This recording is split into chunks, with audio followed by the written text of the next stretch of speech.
readers, and welcome to another chapter of reading. We are joined by Corinne, and this chapter was recorded on the 1st of May in 2025.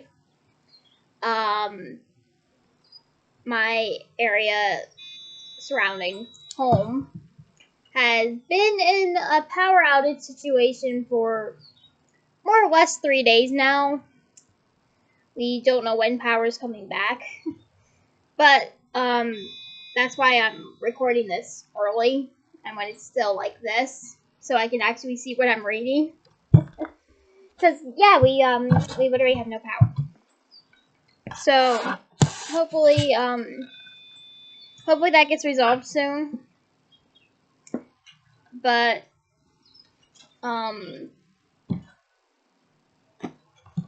yeah. You came here for fodder, so let's get to the chapter, shall we? Chapter 7, The Slug Club. Harry spent a lot of the last week of the holidays pondering the meaning of Malfoy's behavior in Nocturne Alley. What disturbed him most was the satisfied look on Malfoy's face as he left the shop. Nothing that made Malfoy look that happy could be good news. To his slight annoyance, however, neither Ron nor Hermione seemed quite as curious about Malfoy's activities as he was. Or at least, they seemed to get bored of discussing it after a few days. Yes, I've already agreed it was fishy, Harry, said Hermione a little impatiently. She was sitting on the windowsill in Fred and George's room with her feet up on one of the cardboard boxes, and had only grudgingly looked up from her new copy of an advanced rune translation. But haven't we agreed there could be a lot of explanations? Maybe he's broken his hand of glory, said Ron vaguely as he attempted to straighten his broomstick's bent tail twigs. Remember that shriveled up arm Malfoy had?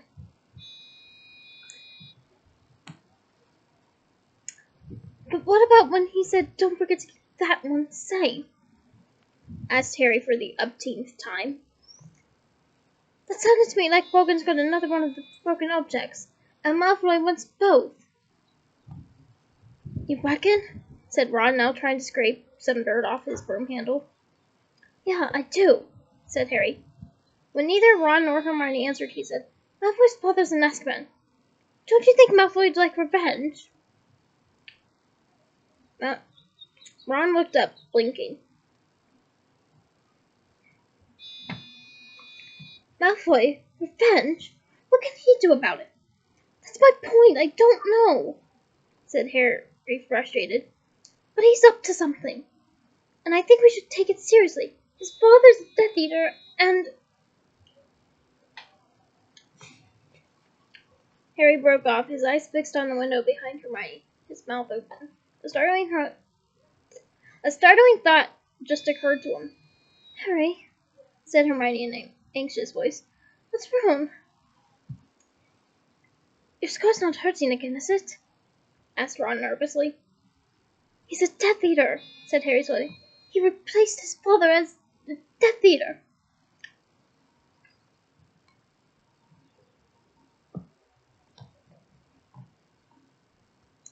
There was a silence, then Ron erupted in laughter. Malfoy! He's 16, Harry! You think you know who would let Malfoy join? It seems very unlikely, Harry, said Hermione in a repressive sort of voice. What makes you think? It's in Madame Malkin's. She didn't touch him, but he yelled and jerked his arm away from her when he went to rob his slave. It was his left arm. He's been branded with the dark mark. Ron and Hermione looked at each other. Well, said Ron, sounding thoroughly unconvinced. I think he just wanted to get out of there, Harry, said Hermione. He showed Borgin something we didn't see, Harry pressed on stubbornly. Something that seriously scared Borgin. It was the mark, I know it. He was showing Borgin who he was dealing with. You saw how seriously Borgin took him. Ron and Hermione exchanged another look.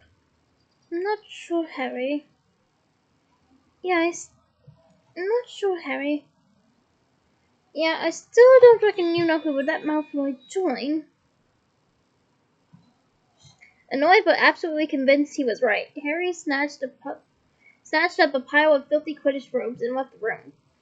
Mrs. Weasley had been urging them for days not to leave their washing and packing until the last moment. On the landing, he bumped into Ginny, who was returning to her room carrying the pile of freshly laundered clothes. I want to go in the kitchen just now, she warned him. There's a lot of phlegm around.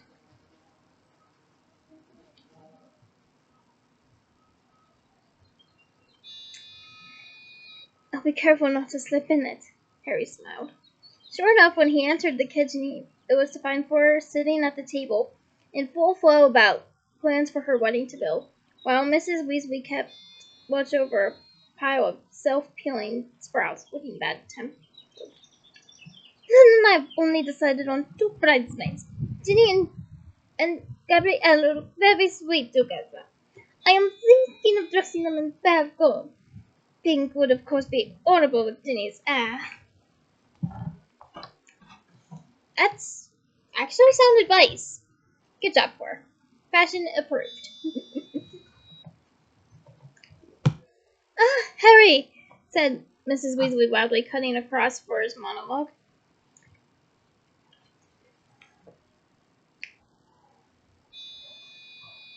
Good. I wanted to explain about the security arrangements for the journey to Hogwarts tomorrow. We've got Ministry cars again, and there will be oars waiting at the station. Is Tonks going to be there? Asked Harry, handing over his Quidditch things.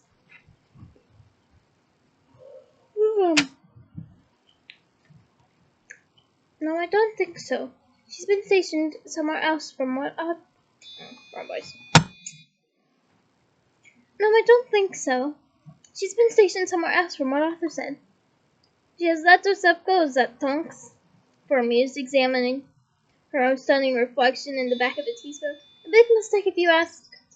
Yes, thank you, said Mrs. Weasley tartly, cutting across for again. You'd better get on, Harry. I want the trunks ready tonight, if possible, so we don't have the usual last-minute scramble.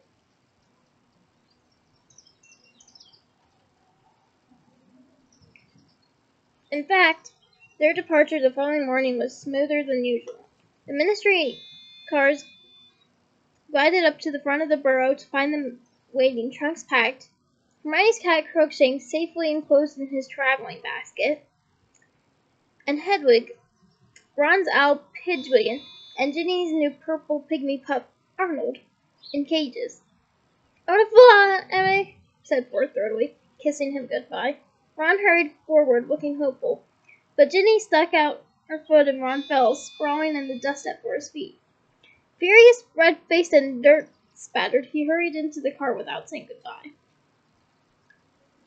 There was no cheerful Hagrid waiting for them at King's Cross Station. Instead, 2 grim-faced bearded warders in dark muggle suits moved forward the moment the car stopped, and flanking the party, marched them into the station without speaking. Quick, quick, through the barrier, said Mrs. Weasley, who seemed a little flustered by this austere efficiency. Harry had better go first with... She looked inquiringly at one of the oars, who nodded briefly, seized Harry's upper arm, and attempted to steer him toward the barrier between platforms 9 and 10. I can walk, thanks, said Harry irritably, jerking his arm out of the oar's grip. He pushed his trolley directly at the solid barrier, ignoring his silent companion, and found himself a second later, standing on platform 9 3/4, where the scarlet Hogwarts Express stood belching steam over the crowd. Hermione and the Weasleys joined him within seconds. Without waiting to consult his grim-faced dwarf, Harry motioned Ron and Hermione to follow him up the platform, looking for an empty compartment. We can't, Harry, said Hermione, looking apologetic. Ron and I've got to go to the prefect's carriage first, and then patrol the corridors for a bit. Oh, yeah, I forgot, said Harry. You'd better get straight on the train, all of you.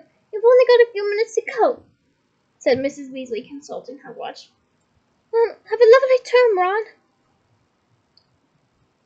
Mr. Weasley, can I have a quick word? Said Harry, making up his mind on the spur of the moment. Of course, said Mr. Weasley, who was slightly surprised, but followed Harry out of earshot with the others nevertheless.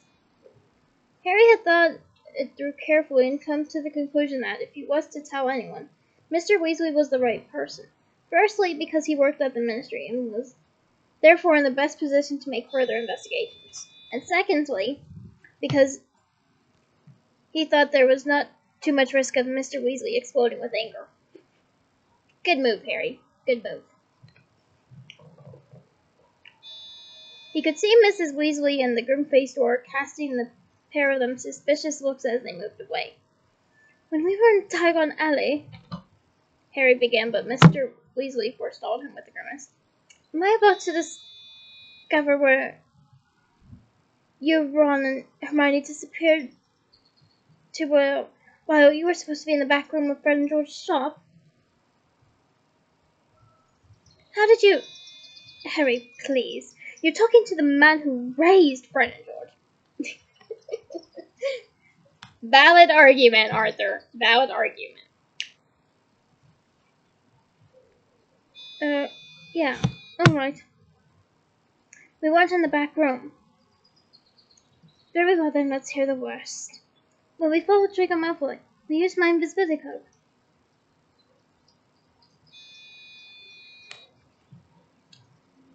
Did you have any particular reason for doing so? Or was it a mere whim?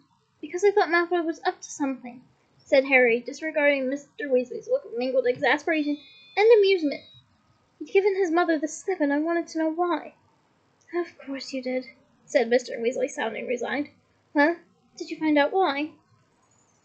He went into Borgin and Burke's, said Harry, and started pulling the bloke in there, Borgin, to help him fix something. And he said he wanted Borgin to keep something else for him. He made it sound like it was the same kind of thing that needed fixing. Like they were a pair, foreshadowing. And Harry took a deep breath.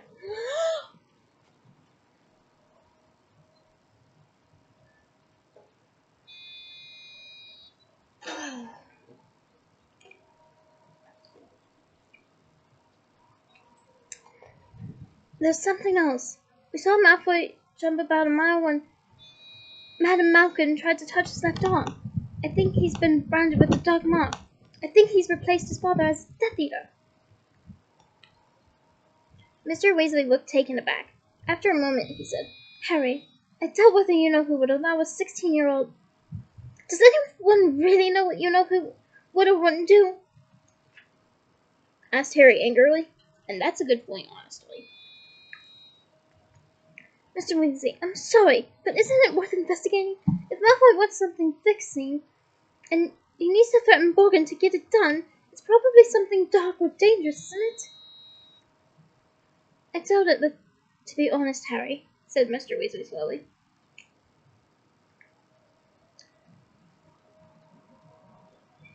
You see, when Lucius Malfoy was arrested, we raided his house. We took away everything that might have been dangerous. I think you missed something, said Harry stubbornly. Well, maybe, said Mr. Weasley. But Harry could tell that Mr. Weasley was humoring him. There was a whistle behind them. Nearly everyone had boarded the train and the doors were closing. You'd better hurry, said Mr. Weasley as Mrs. Weasley cried, Harry, quickly! He hurried forward and Mr. and Mrs. Weasley helped him load his trunk onto the train. Now, dear, you're coming to us for Christmas. It's all fixed with Dumbledore, so we'll see you quite soon, said Mrs. Weasley through the window, as Harry slammed the door shut behind him and the train began to move. You make sure you look after yourself and...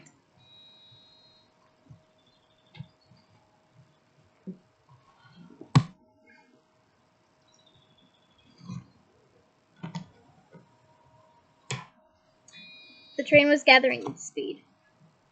Be good, and she was jogging to keep up now. Stay safe! Harry waved until the train had turned a corner, and Mr. and Mrs. Weasley were lost to view. Then turned to see where the others had got to. He supposed Ron and Hermione were cloistered in the prefix carriage, but Ginny was a little way along the corridor, chatting to some friends. He made his way toward her, dragging his trunk. People stared shamelessly as he approached. They even pressed their faces against the windows of their compartments to get a look at him. He had expected an upswing in the amount of gaping and gawping he would have to endure this term after all the chosen one rumors in the Daily Prophet. But he did not enjoy the sensation of standing in a very bright spotlight. Ooh. I wouldn't either, Harry. I really wouldn't either. He tapped Ginny on the shoulder. Fancy trying to find a compartment? I can't, Harry. I said I'd meet Dean, said Ginny brightly. See you later. Right, said Harry. He felt a strange twinge of annoyance as she walked away, her long red hair dancing behind her. He had become so used to her presence over the summer that he had almost forgotten that Ginny did not hang around with him, Ron, and Hermione while at school. Then he blinked and looked around. He was surrounded by mesmerized girls. Hi, Harry, said a familiar voice from behind him. Neville, said Harry in relief, turning to see a round-faced boy struggling toward him. Hello, Harry, said a girl with long hair and large, misty eyes who was just behind Neville. Luna, hi, how are you? Very well, thank you, said Luna. She was clutching a magazine to her chest. Large letters on the front announced that there was a pair of free Spectra specs inside. But we're still going strong then, asked Harry, who felt a certain fondness for the magazine, having given it an exclusive interview the previous year.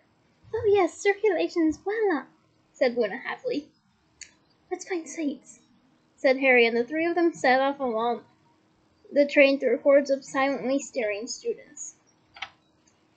At last they found an empty compartment, and Harry hurried inside gratefully. They're even staring at us, said Neville, indicating himself and Luna. Because we're with you. They're staring at you because you were at the ministry too, said Harry as he hoisted his trunk into the luggage rack. Our little adventure there was all over the Daily Prophet. You must have seen it. Yes, I thought Gran would be angry about all the publicity, said Neville, but she was really pleased, since I'm starting to live up to my dad at long last. She bought me a new wand. Look! He pulled it out and showed it to Harry. Cherry and unicorn hair, he said proudly. I think it was one of the last Ollivander ever sold. He vanished the next day. Oi, come back here, Trevor! And he dived under the seat to retrieve his toad as it made one of its frequent bids for freedom. Are we still doing DA meetings this year, Harry? Asked Luna, who was detaching a pair of psychedelic spectacles from the middle of the clipboard. No point now we've got rid of Umbridge, is there? Said Harry, sitting down. Neville bumped his head against the seat as he emerged from under it. He looked most disappointed. I liked the DA. I learned loads with you. I enjoyed the meetings too, said Luna serenely. It was like having friends. Aww, hug for Luna. Just because.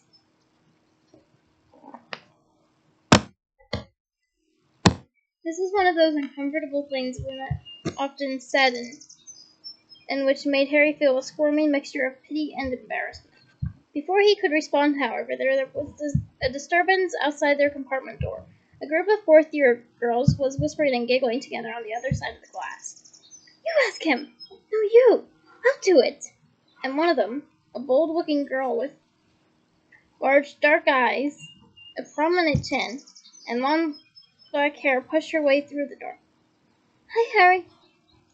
I'm Romilda. I'm Devane, she said loudly and confidently. Why don't you join us in our compartment? You don't have to sit with them, she added in a stage whisper, indicating Neville's bottom, which was sticking out from under the seat again as he groped around for Trevor. And Luna, who was now wearing her free spectre specs, which gave her the look of a demented, multicolored owl. They're friends of mine, said Harry coldly. Oh, said the girl, looking very surprised. Oh, okay. And she withdrew, sliding the door closed behind her. People expect you to have cooler friends than us, said Luna, once again displaying her knack for embarrassing honesty. You are cool, said Harry shortly. None of them were at the ministry. They didn't fight with me. That's a very nice thing to say, beamed Luna.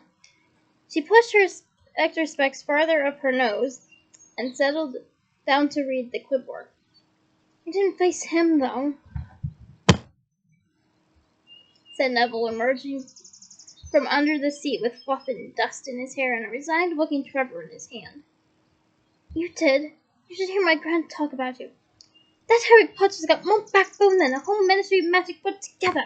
She'd give anything to have you as a grandson. Hugs for Neville. You should not have to endure this treatment from your grandmom.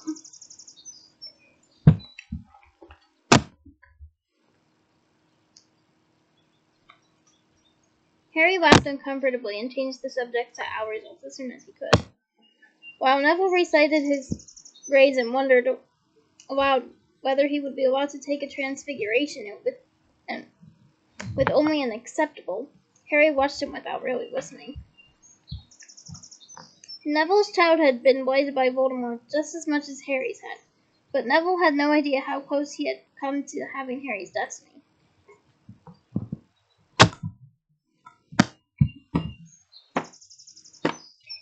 Really?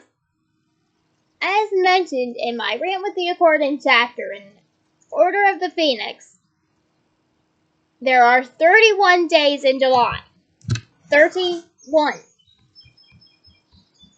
Harry was born on the 31st of July. Neville was born on the 30th. So, it's meant to be Harry, not Neville. And yes, this is a calendar of proof. Like, see? 31 days, not 30. Sorry, it's just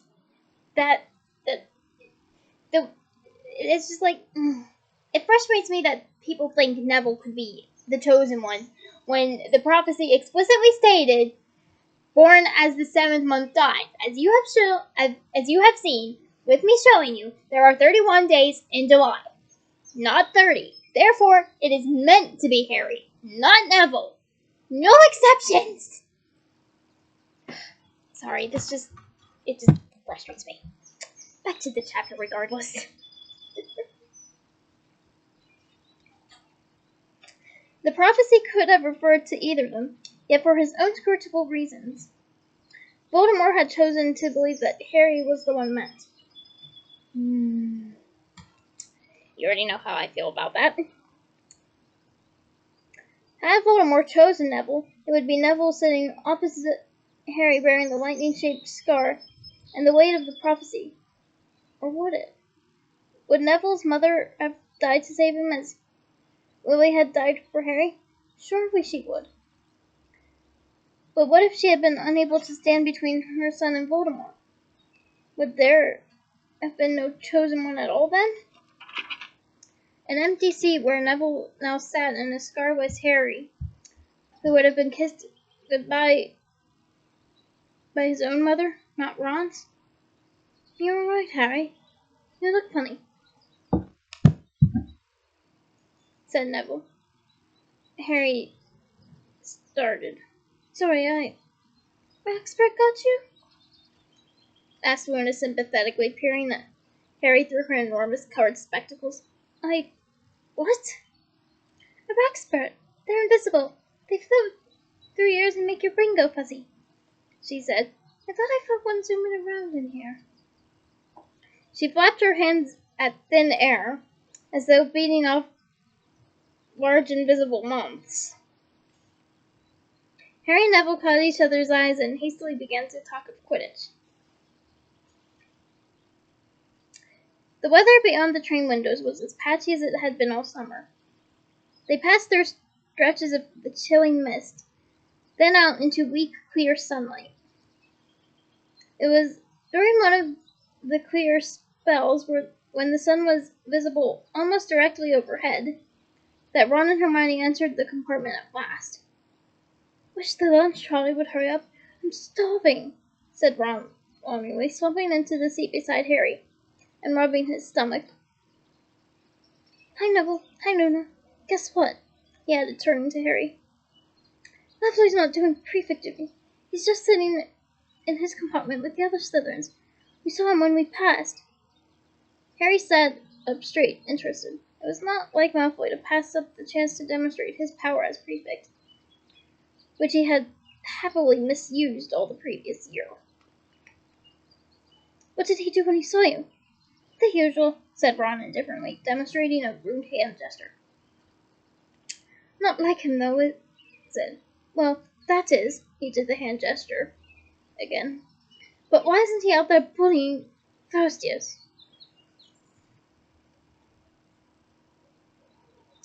Don't know, said Harry, but his mind was racing. Didn't this look as though Malfoy had more important things on his mind than bullying younger students?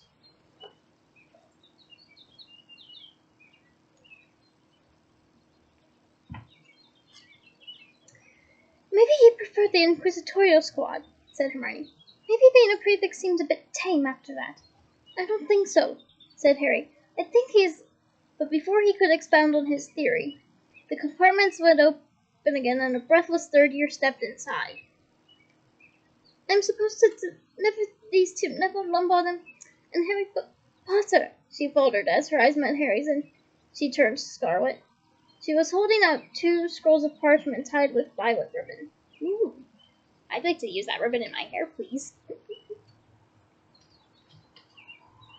Perplexed, Harry and Neville took the scroll addressed to each of them, and the girl stumbled back out of the compartment. What is it? Ron demanded as Harry unrolled his. An invitation, said Harry. Harry, I would be delighted if you would join me for a bite of lunch in compartment C. Sincerely, Professor H.E.F. Slughorn. And I have to say, I love his signature. Like, look at it. It's so pretty. And definitely elegant. Like, I just love it. Chef kiss. Who's Professor Slughorn? Asked Neville, looking perplexedly at his own invitation. New teacher, said Harry. Well, I suppose we'll have to go, won't we? What does he want me for? Asked Neville nervously, as though he was expecting detention. No idea, said Harry, which was not entirely true, though he had no proof that his hunch was correct. Listen, he added, seized by a sudden brain wave. Let's go under the invisibility cloak. Then we might get a good look at Malfoy on the way. See what he's up to. This idea, however, came out to nothing. The corridors, which were packed with people on the lookout for the lunch trolley, were impossible to negotiate while wearing the cloak. Harry stood regretfully back in his bag, reflecting that it would have been nice to wear it just to avoid all the staring. Yeah, an invisibility cloak would probably come in handy for that. Which seemed to have increased in intensity. A lot of ins.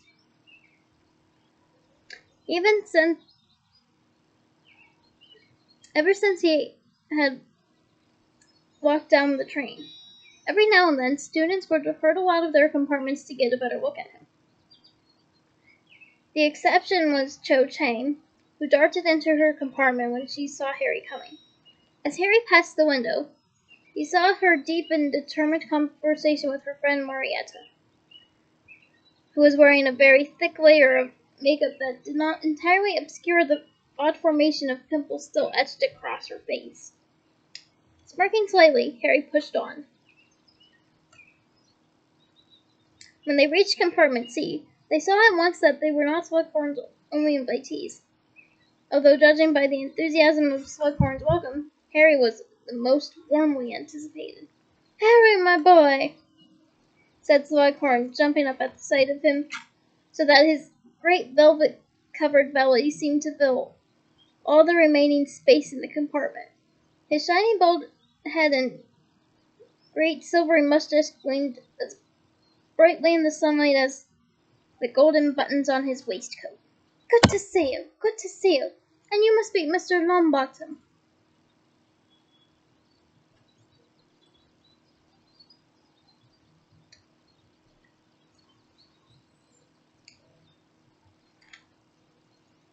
Neville nodded, looking scared. At a gesture from Slughorn, they sat down opposite each other in the only two empty seats, which were nearest to the door. Harry glanced around at their fellow guests. He recognized a Slytherin from their year, a tall black boy with high cheekbones and long slanting eyes. There were also two seventh-year boys Harry did not know, and squashed in the corner beside Slughorn and looking as though she was not entirely sure how she got there, Ginny. "Now, do you know everyone?" Slughorn asked Harry and Neville. "Lady Zabini is in your year, of course." Zabini did not make any recognition or greeting, nor did Harry or Neville. Gryffindor and Slytherin students loathed each other on principle. And they're not wrong. That's not wrong, considering their history with their founders. Though, not all Slytherins are alike, guys. Just so you know.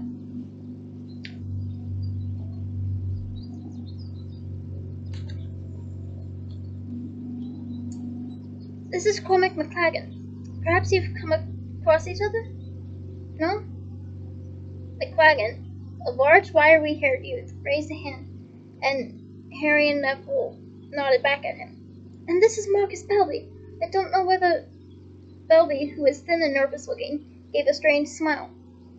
"And this charming young lady tells me she knows you," Slughorn finished. Ginny grimaced at Harry and Neville from behind Slughorn's back. "Well, now this is most pleasant," said Slughorn cozily. "A chance to get to know you all a little better. Here, take a napkin. I packed my own lunch. The trolley, as I remember it, is heavy on licorice swans, and a poor old man's digestive system isn't quite up to such things. Pheasant, Belby?" Belby started and accepted what looked like half a cold pheasant. "I was just telling young Marcus here that I had the pleasure of teaching his uncle Damocles," Slughorn told Harry and Neville, now passing around a basket of rolls. "Outstanding wizard, outstanding. And his order of Merlin most well deserved. Do you see much of your uncle Marcus?" Unfortunately, Belby had just taken a large mouthful of pheasant. In his haste to answer Slughorn, he swallowed too fast, turned purple, and began to choke. "Unopinable," said Slughorn calmly, pointing his wand at Belby, whose airways seemed to clear at once. Not much of him, no," gasped Belby, his eyes streaming. Well, of course, I dare say he's busy," said Slughorn, looking questioningly at Belby. "I doubt he invented the wolfsbane potion without considerable hard work."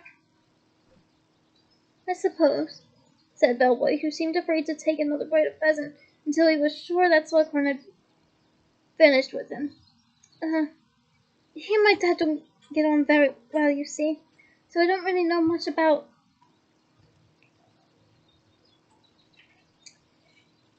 His voice tailed away as Slughorn gave him a cold smile and turned to McLaggen and said, "Now you, Cormac," said Slughorn, I happen to know you see lots of your Uncle Tiberius, because he was in rather splendid picture of the two of you hunting mocktails in, I think, Norfolk? Oh yeah, that was fun, that was, said McLagan. We went with Bertie Higgs and Rufus Grimdor. This was before he became minister, obviously. Ah, you know Bertie and Rufus too? Beamed Slughorn, now offering around a small tray of pies. Somehow, Belby was missed out. Now tell me, it was as Harry had suspected. It was as Harry suspected. Everyone here seemed to have been invited because they were connected to somebody well-known or influential. Everyone except Ginny. Zabini, who was interrogated after McLagan, turned out to have a famously beautiful wish for a mother. From what Harry could make out, she had been married 7 times, each of her husbands dying mysteriously and leaving her mounds of gold. It was Neville's turn next. This was a very uncomfortable 10 minutes, for Neville's parents, well-known Aurors, had been tortured into insanity by Bellatrix Lestrange and a couple of Death Eater cronies. At the end of Neville's interview, Harry had the impression that Slughorn was reserving judgment on Neville, yet to see whether he had any of his parents' flair. And now, said Slughorn, shifting massively in his seat with the air of a compere introducing his star act. Harry Potter! Where to begin? I feel like barely scratched the surface when we met over the summer. He contemplated Harry for a moment, as though he was a particularly large and succulent piece of pheasant, then said, The Chosen One, they're calling you now. Harry said nothing. Belby, McLagan, and Zabini were all staring at him. Of course, said Slughorn, watching Harry closely. There have been rumors for years. I remember when, well, after that terrible night, Lily, James, and you survived. And the word was that you must have powers beyond the ordinary. Sabini gave a tiny little cough that was clearly supposed to indicate amused skepticism. An angry voice burst out from behind Slughorn. Yeah, Sabini, because you're so talented. Posing. Oh dear, chuckled Slughorn comfortably, looking around at Ginny, who was glaring at Zabini around Slughorn's great belly. You want to be careful, Pace. I saw this young lady perform the most marvelous Bat-Movie hex as I was passing her carriage. I wouldn't cross her. No, you wouldn't want to cross Ginny at all.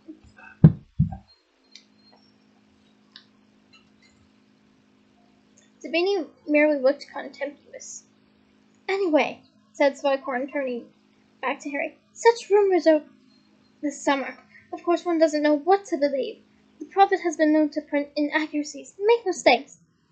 But there seems little doubt, given the number of witnesses, that there was quite a disturbance at the ministry, and that you were there in the thick of it all. Harry, who could not see any way out of this without flatly lying, nodded, but still said nothing. Slughorn beamed at him. So modest, so modest. No wonder Dumbledore is so fond. You were there then. But the rest of the stories, so sensational, of course. One doesn't know what quite to believe. This fabled prophecy, for instance. We never heard of a prophecy. You never heard of prophecy, said Neville, turning geranium pink as he said it. That's right, said Ginny staunchly. Neville and I were both there too, and all this Chosen One rubbish is just the prophet making things up as usual. You both were there too, were you? Said Slughorn with great interest, looking from Ginny to Neville, but both of them sat clam-like before his encouraging smile. Yes, it is true that the prophet often exaggerates, of course, said Slughorn, sounding a little disappointed. I remember dear Gwenog telling me, Gwenog Jones, I mean, of course, captain of the Holyhead Harpies. He meandered off into a long-winded reminiscence, but Harry had the distinct impression that Slughorn had not finished with him, that he had not been convinced by Neville and Ginny. The afternoon wore on with more anecdotes about illustrious wizards Slughorn had taught, all of whom had been delighted to join what he called the Slug Club at Hogwarts. Harry could not wait to leave, but couldn't see how to do so politely. Finally, the train emerged from yet another long, misty stretch into a red sunset. Ooh, that sounds pretty. And Slughorn looked around, blinking in the twilight. Good gracious, it's getting dark already. I didn't notice they'd lit the lamps. You'd better go and change into your robes, all of you. McLaggen, you must drop by and borrow that book on Logtails. Harry, Blaise, anytime you're passing. Same goes for you, miss, he twinkled at Ginny. Well, off you go, off you go. As he pushed past Harry into the darkening corridor, Zabini shot him a filthy look that Harry returned with interest. He, Ginny, and Neville followed Zabini back on the train. Glad that's over, muttered Neville. Strange man, isn't he? Yeah, he is a bit, said Harry, his eyes on Zabini. How come you ended up in there, Ginny? He saw me hex Zachariah Smith. No relation, yet again, said Ginny. You remember that idiot from Hufflepuff who was in the tea hive?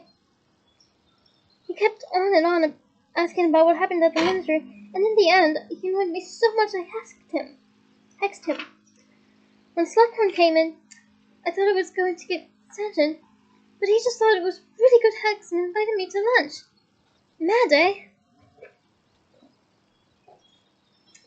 Better reason for inviting someone than because their mother's famous, said Harry, scowling at the back of Zabini's head. Or because their uncle, but he broke off. An idea had just occurred to him, a reckless but potentially wonderful idea. In a minute's time, Zabini was going to re-enter the Slytherin sixth-year compartment, and Malfoy would be sitting there, thinking himself unheard by anybody except fellow Slytherins. If Harry could only enter, unseen, behind him, what might he not see or hear? True, there was little of the journey left. Hogsmeade Station had to be less than half an hour away, judging by the wildness of the scenery flashing by the windows. But nobody else seemed prepared to take Harry's suspicions seriously, so it was down to him to prove them. I'll see you two later, said Harry under his breath, pulling out his invisibility cloak and flinging it over himself. But what are you? Asked Neville. Later, whispered Harry, darting after Zabini as quietly as possible, though the rattling of the train made such caution almost pointless. Yeah, it kind of would, I think. The corridors were almost empty now. Nearly everyone had returned to their carriages to change into their school robes and pack up their possessions.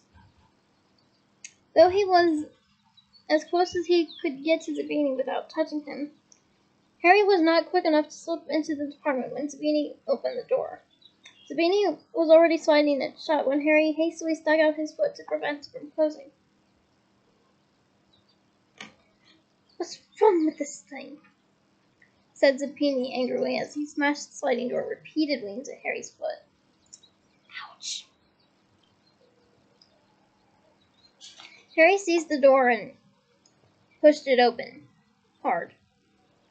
Zabini, still clinging onto the handle, toppled away sideways into Gregory Goyle's lap, and in the ensuing roughness, Harry darted into the compartment, leapt onto Zabini's temporary empty seat, and hoisted himself into the luggage rack. It was fortunate that Goyle and Zabini were snarling at each other, drawing all eyes onto them, for Harry was quite sure that his feet and ankles had been revealed as the cloak had flapped around them. Indeed, for one horrible moment he thought he saw Malfoy's eyes follow his trainer as it whipped upward out of sight. But then Goyle slammed the door shut and flung Zabini off him. Zabini collapsed into his own seat, looking ruffled. Vincent Crabbe returned to his comic, and Malfoy, snickering, lay back down across 2 seats with his head in Pansy Parkinson's lap. Harry lay curled uncomfortably under the cloak to ensure that every inch of him remained hidden, and watched Pansy stroke the sleek blonde hair off Malfoy's forehead, smirking as she did so, as though anyone would have loved to have been in her place. The lantern swinging from the carriage ceiling cast a bright light over the scene. Harry could read every word of Crabbe's comic directly below him. "So, Zabini," said Malfoy, "what did Slughorn want?" "Just trying to make up to well-connected people," said Zabini, who was still glaring at Goyle. "Not that he managed to find many." This information did not seem to please Malfoy. "Who else had he invited?" he demanded. "McLaggen from Gryffindor."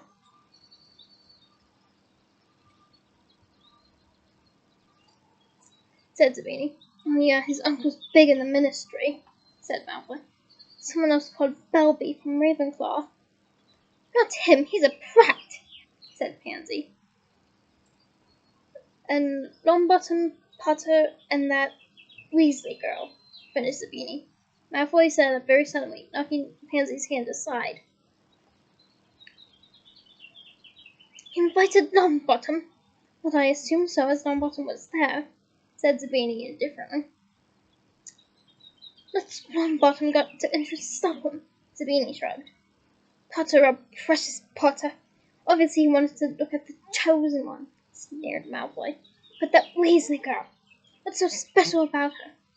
"A lot of boys like her," said Pansy, watching Malfoy out of the corner of her eyes for his reaction. "Even you think she's good-looking, don't you, please? And we all know how old you are to please." "I wouldn't touch a filthy little blood traitor like her, whatever she looked like," said Zabini coldly, and Pansy looked pleased. Malfoy sank back across her lap and allowed her to resume the stroking of his hair. "Well, I pity Slughorn's taste. Maybe he's going a bit senile. Shame. My father always said he was a good wizard in his day. My father used to be a bit of a favourite of his. Slughorn probably hasn't heard him on the train. I wouldn't bake on an invitation," said Zabini. "He asked me about Maud's father when I first arrived. They used to be old friends, apparently. But when he heard he'd been caught at the ministry, he didn't look happy. And Maud didn't get an invitation, did he? I don't think Slughorn's interested in Death Eaters." Malfoy looked angry, but forced out a singularly humorless laugh. "Well, who cares what he's interested? What is he, when you come down to it? Just some stupid teacher." Malfoy yawned.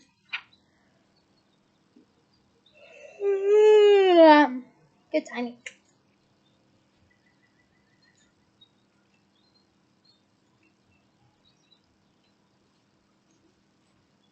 I said tenuously. "I mean, I might not even be at Hogwarts next year. What's it matter to me if some fat old has-been likes me or not?" "What do you mean you might not be at Hogwarts next year?" said Pansy indignantly, grooming Malfoy at once. "Well, you never know," said Malfoy with the ghost of a smirk. "I might have, moved on to bigger and better things." Crouched in the luggage rack under his cloak, Harry's heart began to race.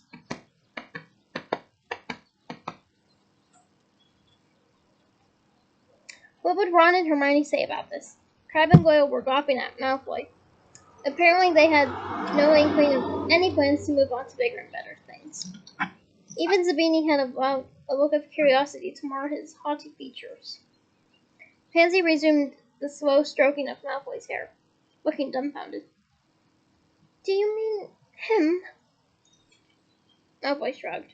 "Mother wants me to complete my education, but personally I don't see it as that important these days. I mean, think about it. When the Dark Lord takes over, is he going to care how many owls or newts anyone's got? Of course he isn't. It'll be all about the kind of service he received, the level of devotion he was shown." And you think you'll be able to do something for him? Asked the Beanie scathingly. 16 years old and not even fully qualified yet. I've just said, haven't I? Maybe he doesn't care if I'm qualified. Maybe the job he wants me to do isn't something you need to be qualified for, said Malfoy quietly. Crabbe and Goyle were both sitting with their mouths open like gargoyles. Pansy was gazing down at Malfoy as though she had never seen anything so awe-inspiring. I can see Hogwarts, said Malfoy, cruelly relishing the effect he had created as he pointed out of the blackened window. We'd better get our robes on. Harry was so busy staring at Malfoy, he did not notice Goyle reaching up for his trunk. As he swung it down, it hit Harry hard on the side of the head. He let out an involuntary gasp of pain, and Malfoy looked up at the luggage rack, frowning. Harry was not afraid of Malfoy, but he still didn't like the idea of being discovered under his invisibility cloak by a group of unfriendly Slytherins. Eyes were still watering and head still throbbing. He drew his wand, careful not to disarrange the cloak, and waited, breath held. To his relief, Malfoy seemed to decide that he had imagined the noise, pulled on his robes like the others, locked his trunk, and as the train slowed to a jerky crawl, fastened a thick new traveling cloak around his neck. Harry could see the corridors filling up again and hoped that Hermione and Ron would take his things out onto the platform for him. He was stuck where he was until the compartment had emptied. At last, with a final lurch, the train came to a complete halt. Goyle threw the door open and muscled his way out into a crowd of second-years, pushing them aside. Crabbe and Zabini followed. You go on, Malfoy too, told Pansy, who was waiting for him with her hand out as though hoping he would hold it. I just want to check something. Pansy left. Now Harry and Malfoy were alone in the compartment. People were filing past, descending onto the dark platform. Malfoy moved over to the compartment door and let down the blinds so that people in the corridor beyond could not peer in. He then bent down over his trunk and opened it again. Harry peered down over the edge of the luggage rack, his heart pumping a little faster. What had Malfoy wanted to hide from Pansy? Was he about to see the mysterious broken object it was so important to mend? Petrifex Totalis! Without warning, Malfoy pointed his wand at Harry, who was instantly paralyzed. As though in slow motion, he toppled out of the luggage rack and fell with an agonizing, floor-shaking crash at Malfoy's feet. The invisibility cloak trapped beneath him, his whole body revealed with his legs still curled absurdly into the cramped kneeling position. He couldn't move a muscle. He could only gaze up at Malfoy, who smiled broadly. I thought so, he said jubilantly. I heard Goyle's trunk hit you, and I thought I saw something white flash the air after Zabini came back. His eyes lingered for a moment upon Harry's trainers. You didn't hear anything I care about, Potter. But while I've got you here... And he stamped hard on Harry's face. Harry felt his nose break. Blood spurted everywhere. That's from my father. Now let's see. Malfoy dragged the cloak out from under Harry's immobilized body and threw it over him. Don't reckon they'll find you till the train's back in London, he said quietly. See you around, Potter. Or not. And taking care to tread on Harry's fingers, Malfoy left the compartment. And that is the end of this chapter. I apologize that it was released late, but like I said, we've been enduring a power outage, so hopefully that gets resolved soon. But join me next week for a special surprise and chapter 8. Until then, bye!